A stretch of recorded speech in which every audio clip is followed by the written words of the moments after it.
ახალგაზრდული ინიციატივა მომავალი საქართველოსთვის ხელმძღვანელი ქალაქის თვითმმართველობას პარკინგისთვის აუცილებელი ინფრასტრუქტურის მოწყობას თხოვს.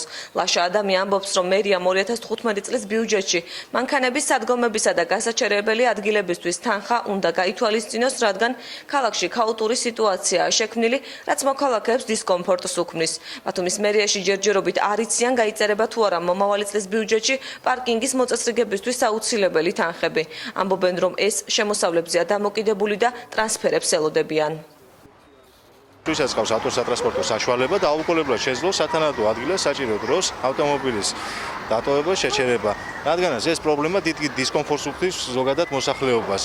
ამ ქუჩებზე რეალურად პიკის საათში და დღის სხვადასხვა მონაკვეთში შეუძლებელია ავტომობილის შეჩერება. პროექტები მუშავდება და განხილვის ეტაპზეა, ქალაქ ბათუმის მერია 15 ნოემბრამდე წარადგენს ქალაქის საკრებულოში მომავალი წლის ბიუჯეტის პროექტს და აღნიშნულ პროექტში იქნება ასახული კონკრეტული ღონისძიებები. ამ ეტაპზე რთულია საუბარი, იქნება თუ არა გათვალისწინებული, ვინაიდან პარამეტრები არ არის დაზუსტებული საბოლოოდ.